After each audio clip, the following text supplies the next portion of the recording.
Hey guys, thanks for hanging out with me today. I am going to be walking through another image for the website. This is another vodcast for YouTube, and we'll break this up into parts.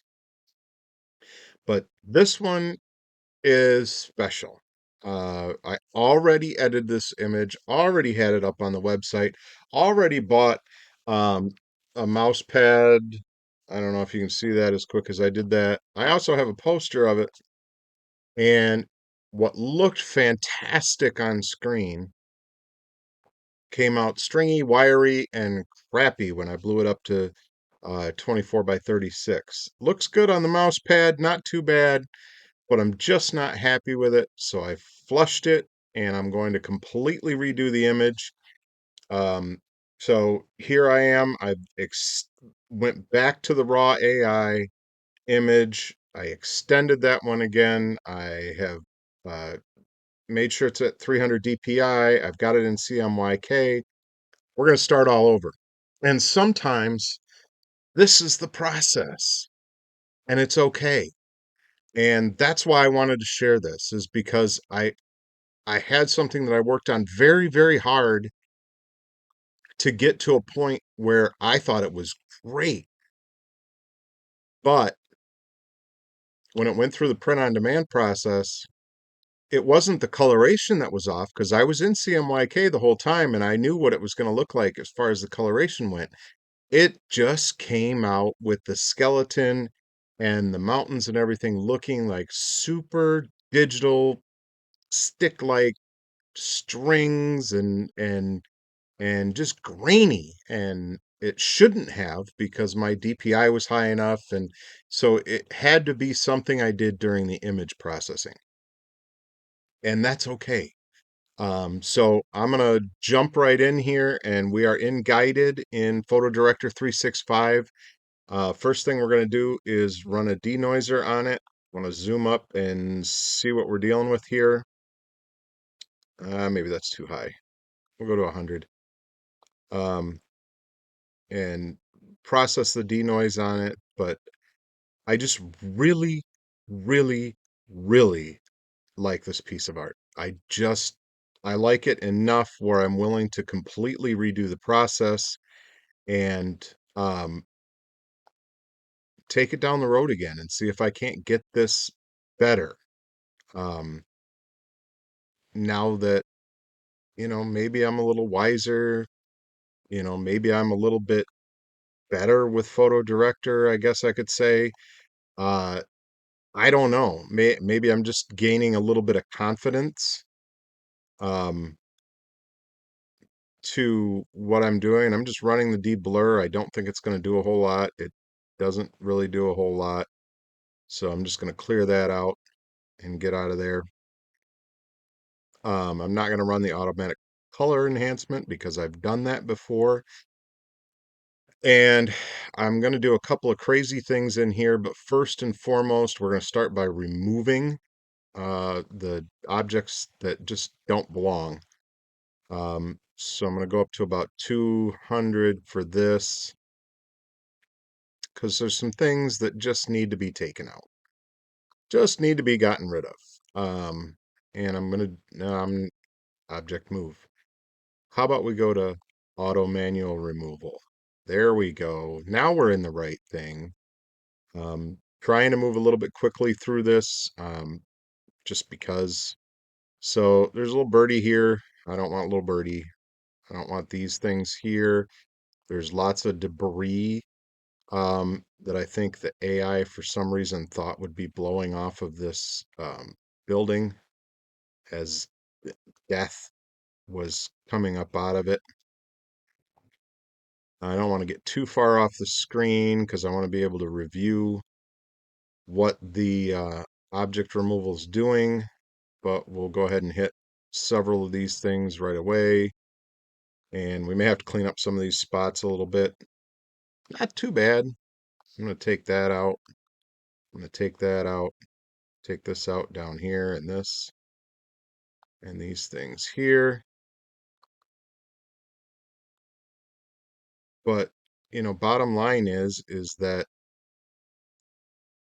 I lost my train of thought, and that's okay too.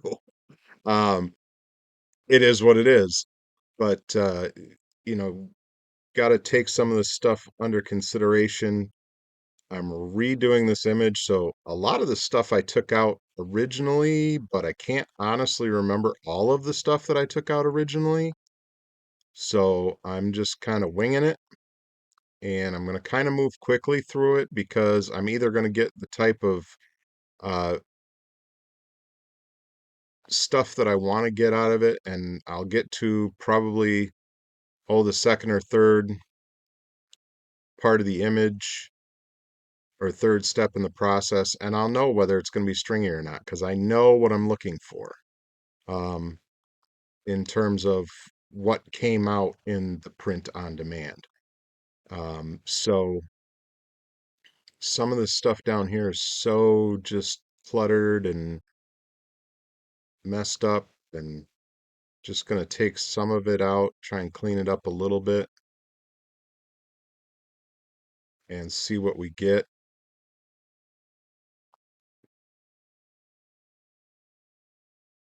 But yeah, I mean, follow along. This is going to be an interesting one, mainly because I've already done this photo and this image, and I'm going to go in a different direction with it. Like I know for a fact I don't want it to be as purple as I had it before. It just did not turn out well. But there's some other things that I noticed that should have been taken out the first time that I'm kind of doing now, trying to clean up, and we'll see what we get. Pretty good all in all. Um, so, this is part of the artistic process. I enjoy doing what I'm doing, and when I get down to something I think is really cool and it doesn't print well, that's a bummer. I mean, I kind of felt like, oh, great. And I played with the image a couple of times and couldn't get it to do what I wanted to, and I just left it alone. I left it for a week and I was like, you know what, maybe it's just not meant to be. And I was just kind of thinking to myself earlier today, I was like, you know what? Let's take one more crack at it. Let's go all the way back to the original AI raw image and start the whole process over and just see what we get because we know what we can get. Um, Sometimes it just doesn't work the way we want it to. I kind of wanted that out of there, but it's not a huge deal. It did not clean up well, so I just backed up and didn't, just said, never mind. But we're going to take out all this flying debris. Some of it looks like it might have been like attempted to be birds. That kind of looks like a drumstick more than anything. So maybe it's just part of birds being blown apart, but not what I want in the art. Um, so, if you've seen my other videos, or my other podcasts in on some of my other images, you'll know that, first thing you got to do is clean up the image.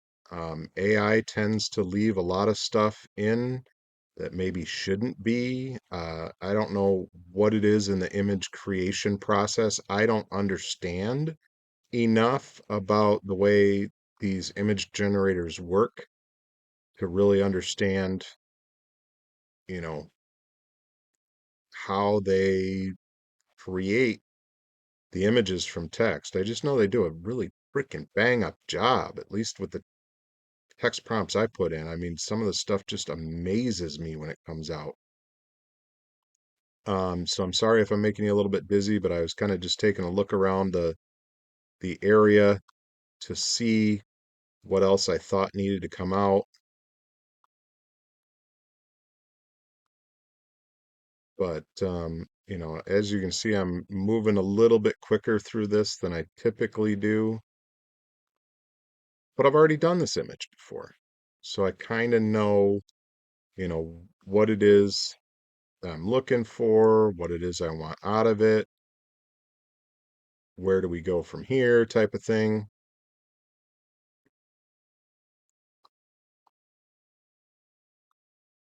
And let's face it, as time wears on, I am getting better and better. I'm going to try this. I don't know if this will work or not. I thought about trying the wire removal on this stuff, but this stuff really printed like crap. So I kind of want to see what we get without this in here. But, I mean, it's as I get better and better and more comfortable with doing this stuff, and we'll see how that works. It's a little unclear, but I'm going to put a light source up there. So it might be just fine in the end. I just know that that stuff printed like just terribly. Um, it just looked bad.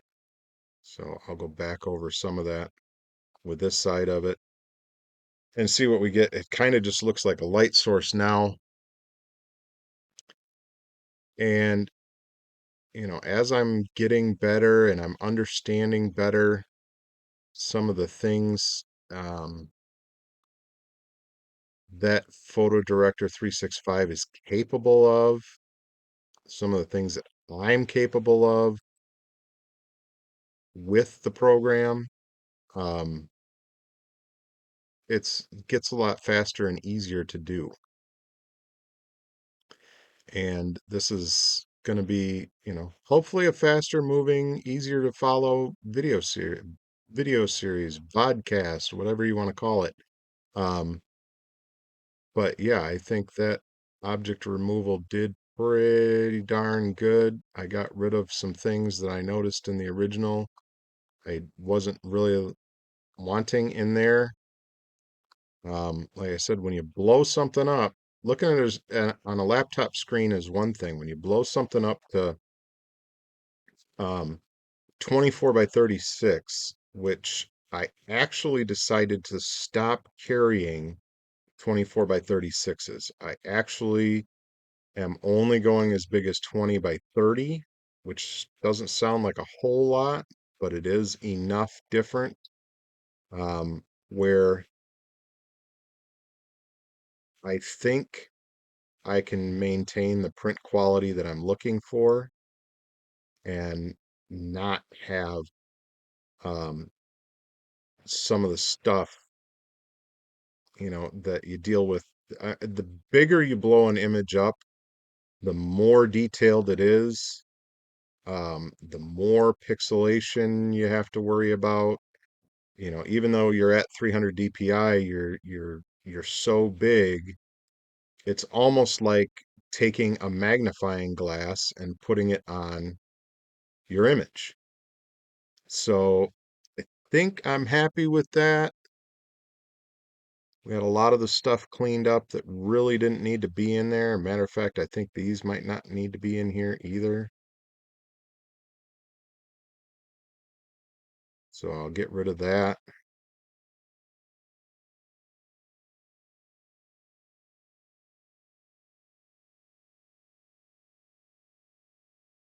And that cleaned up pretty darn good. I was kind of surprised. I thought that was going to be a little bit different. But so anyways, that's a quick overview of doing the object remove. I don't have anything here that I'm going to do um, object clone wise. I am going to use object move for something, and this is interesting. So if you stuck all the way around in this video for this part, whoops, escape button, I'm actually going to zoom up on my little wizard sorcerer guy here um, because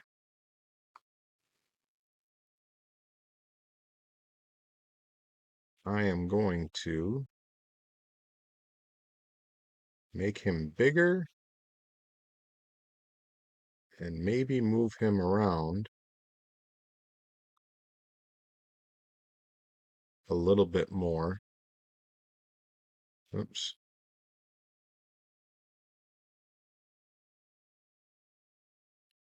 Very difficult to get. The staff is kind of so small. Whoops, going right back into it again. Might just have to leave it at that, call it good, because when it's so small like that, you can literally push back and forth. You can get one little bit in, one little bit out of your ants, and it's just very difficult to do. So I'm going to do this. Whoops. And we're going to leave a little bit of an edge out here. We're also making him bigger, which will help to combat some of that stuff.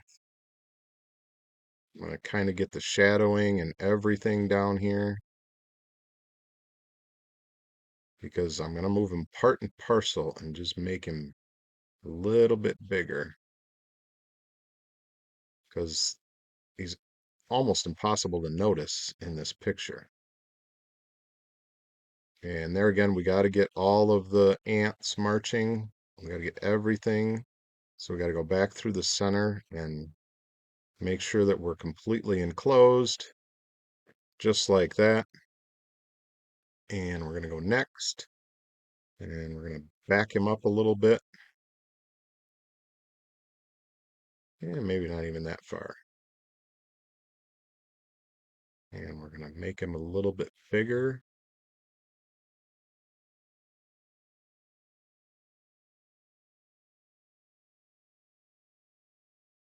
Maybe we'll even cover up that little blurb that it left behind. So made him a lot bigger. And even still, he's very, very small in this picture. But that's it for this video. I'm going to save this, and I'll hop back in a couple of minutes and cover a couple of new things that I'm going to do. I'm actually going to change the color of his cape, and I'm going to change the color of the hood on the skull figure in the top. So we'll do that on the next video. Remember, guys, let the chaos out. Become creative, because it's just the best thing in the world.